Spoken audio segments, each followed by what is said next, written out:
Reacts, where I react to your favorite content. Today we got Can Current Invincible beat Omni-Man. By the end of Season 3, Invincible has evolved from the kid who got ragdolled by his father into someone finally living up to his name. But the question everyone wants to know the answer to is... kind of. Current Invincible... You know, he still needed help in that Conquest fight, but... It all comes down to one key detail that... like a lot of help, but... Mark's evolution. Let's start with a key scene everyone remembers. He's definitely evolving, though. Against a speeding train, for sure. Millions dying around them, and were completely powerless to stop any of it. That wasn't a fight. It was a lesson in what happens when a Viltrumite with thousands of years of experience faces one who's barely learned to fly. But true. Season 3 Mark is not even close to being that same person. Mark's growth through the next two seasons is but he's still weaker than Omni-Man, though. We get actual numbers to prove it. Under Cecil Stedman's oversight at the Global Defense Agency, Mark undergoes intense training specifically designed to counter Viltrumites. By episode 4, Donald Ferguson reports Mark's stats. Speed is up 65%,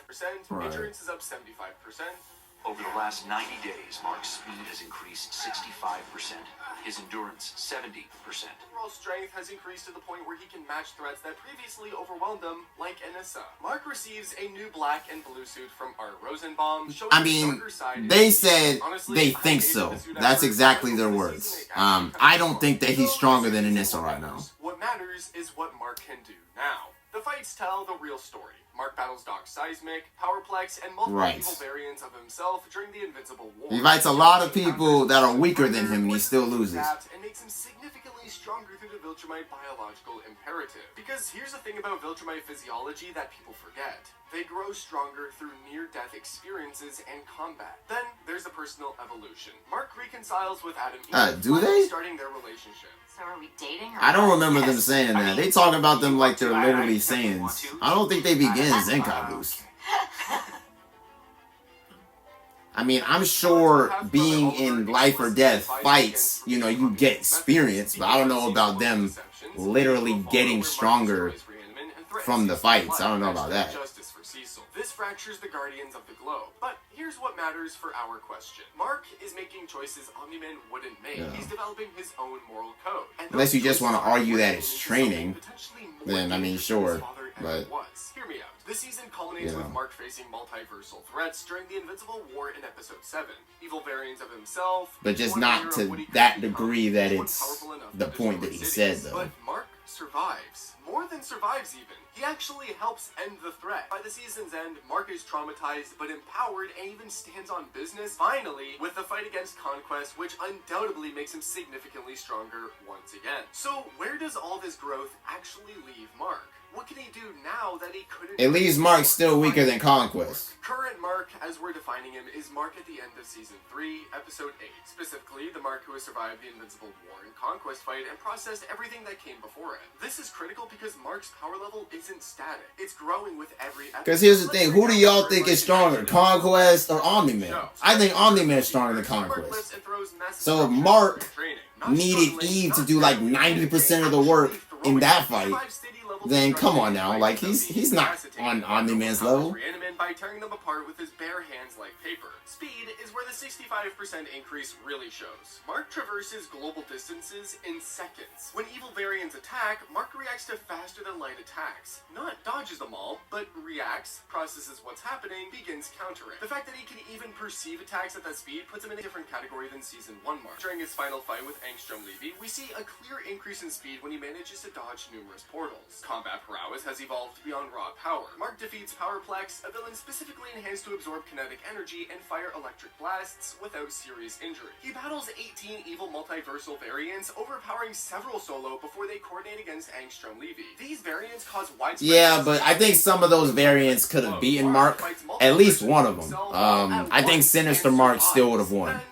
I think Mark got very lucky he didn't run into him. This is the big daddy of growth. Conquest dominates initially. He's slaughtering civilians, seemingly nearly killing Mark several times. Mark should die, but somehow this guy just keeps getting up. Well, that's because he's sparing him, though. Come on now, like, we're not gonna sit here and act like Conquest wasn't sparing him the whole match. Like, Conquest is a sadist. Like, he just enjoys, like, giving people pain.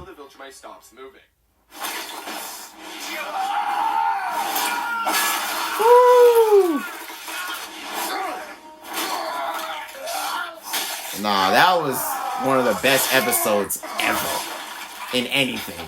Definitely the best episode in Invincible. Man, Invincible just keeps getting better, though. Yeah, you see her putting in 90% of the work. Because, come on now, it was about to be over. With one hand. Since Mark didn't fully beat him solo, though while he was close. Don't say fully, bro. Don't say fully. It was nowhere near fully. You know what I'm saying? Like, just saying not fully gives the perception that he did most of the work. He did not do most of the work. He did like 10%. He finished the job. He literally got beat up for like 40 minutes and then like at the end, like, finish the job, like. And he adapts mid-fight, growing stronger through Viltrumite biology, learning patterns, improving technique as battles progress. Current Mark operates at planetary level threats. He's no longer a city level hero learning the ropes. He's fighting beings who can destroy civilizations, and he's winning. The 65% speed increase and 70% endurance increase aren't just numbers. They represent the gap between Season 1 Mark, who got demolished. I mean, he's not really winning against these threats, though. I mean, what world-ending threat has he beaten by himself? He needed Eve's intervention. He needed Rage to push past his limits. I'm trying to think. Omni-Man solo? Because Nolan I don't think he hasn't beat any. He lost to Dragon. He lost to Omni-Man.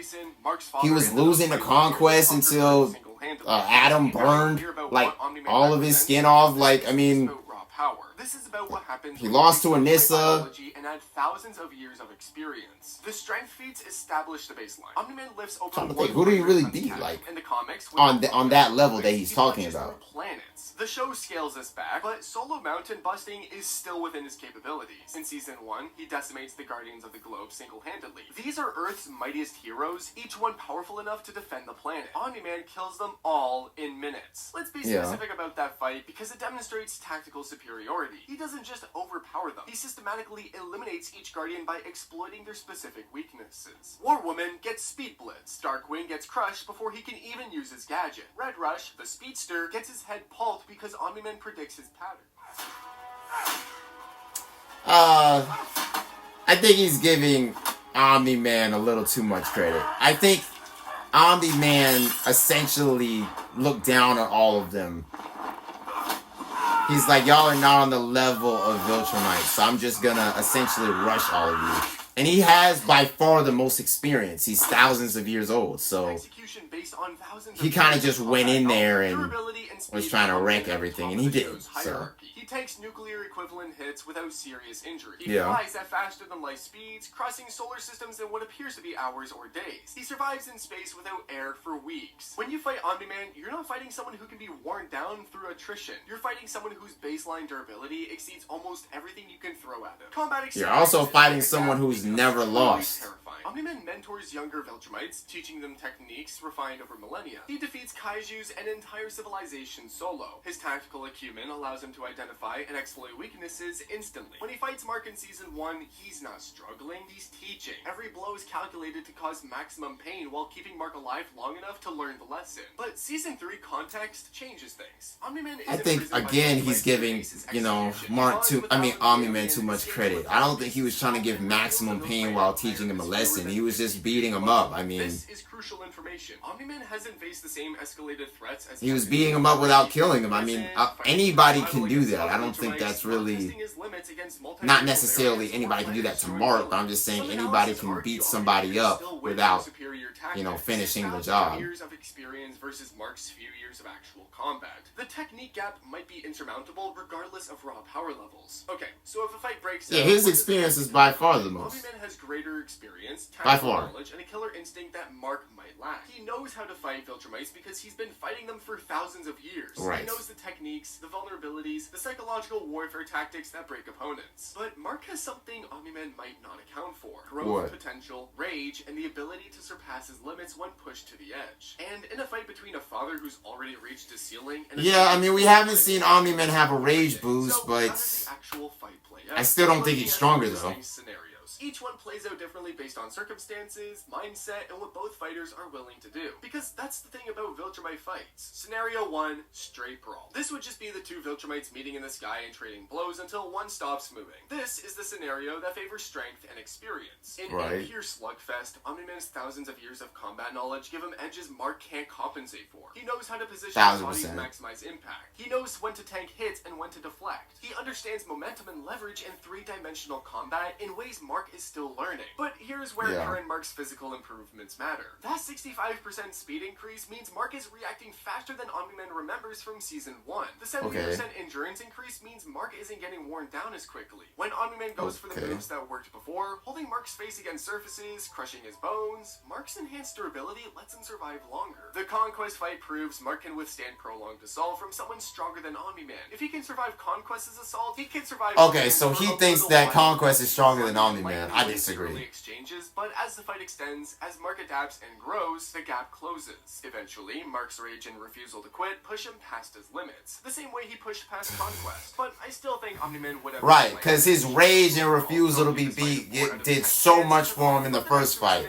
Right. Way crazier. Scenario 2, Mark fights smart. Now we're talking. This is where Mark really steps up his game and starts to use all the knowledge and new skills he's got. Mark knows Omni-Man better than almost anyone. He knows his father's arrogance, his belief in Viltrumite superiority, his emotional weak points about Earth and Debbie. In a tactical fight, Mark has information Omni-Man might not expect him to use. The strategy would involve baiting Omni-Man into overcommitting. Make him think he's winning, then counter when he gets careless. Use the environment. High-frequency sounds could disrupt Omni-Man's equilibrium, leading the fight near GDA facilities where Cecil could intervene with experimental weapons. Right, but that's not a one-on-one fight. Like, what are we talking about? It's not Omni-Man versus the Earth. It's Omni-Man versus Mark. From Season 3 shows he's willing to make hard choices now. He destroyed Reanimant and threatened Cecil's life when pushed. He's not the naive hero anymore. If fighting smart means fighting dirty, current Mark might do it. This scenario shifts odds to maybe 6 out of 10 for Mark. When have we seen him fight dirty? Instead of just brawling. But it requires Mark to be colder, more calculating than we've seen him to be. Unlike the next one, which will be nearly impossible to survive. Scenario 3,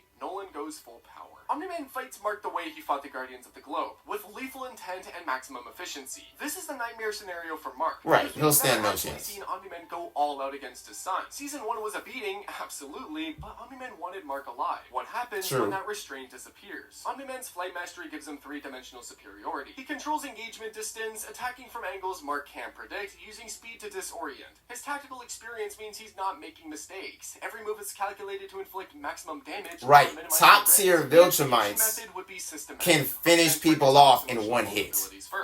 Like what Omni-Man did to that guy. With that little chop. Like, designed to cripple, not kill immediately. Break Mark's limbs, rupture organs, force Mark into a defensive position where rage can't even save him because he physically can't. Also, if we're talking about bloodlusted, I mean, we haven't even seen really what Mark, you know, has done, you know, trying to kill somebody outside of this moment. Really. But would that be enough against Omni-Man fighting seriously? I'm leaning towards a hard... It still took him a while to finish off Conquest, even with pounding his head in with multiple attacks. You know, it still took a minute. You know. And mind you, this is without Conquest essentially, you know, being able to fight back since he was already, I mean, messed up all over his body. One arc was about his love for Mark breaking through Viltrumite conditioning. He left Earth rather than kill his son. He's shown throughout the series that Mark is his weakness, the one thing that makes him question everything the Empire taught him. Mark, despite everything, still loves his father. He's traumatized by what Nolan did, absolutely. He's rejected Nolan's philosophy, but that doesn't erase the fact that for most of Mark's life, Nolan was a good father. The psychological conflict of actually trying to kill Omni-Man would affect Mark's performance. In this scenario, Nolan's definitely not a good father overall, but, you know, those 17 years, he did a good job. He's strong enough to stand against his father, not murder him. That changes everything. Because in a fight where both combatants are subconsciously pulling their most lethal moves, where neither is truly committed to ending the other, technique and experience matter more than raw power. Omni-Man probably takes a 6 out of 10 because his emotional control is better. Thousands of years of conditioning mean he can compartmentalize better than Mark. He can hurt Mark badly enough to win without crossing the line into patricide. Mark, younger and more emotionally volatile, might make mistakes that cost him. But if something happens during the fight, if Omni-Man goes too far or says the wrong thing and triggers Mark's rage fully, all bets are off. Because rage Rage Mode Mark, the Mark who crushed Conquest's skull, doesn't think. He just fights. And that version of Mark might be unstoppable. According to research from multiple sources, if allies intervene, as often happens in this series, right, his odds improve significantly. But that's not a one-on-one. Against Conquest. Come on, bro. That's not a one-on-one, bro. During a Mark versus Omni-Man fight, that tips skills toward Mark. He proved that he can win with support. Solo is where questions remain. So, bro, who's talking about support? Yeah. Different circumstances change. Yeah, if he fights with Eve, then they have a very good chance. Like, yeah, if he teams up with Alan, he could beat Omni-Man. Like, yeah, obviously, if you team up with somebody who's top tier level, then you stand a better chance. I didn't agree with a lot of his takes. He's giving Mark way too much credit.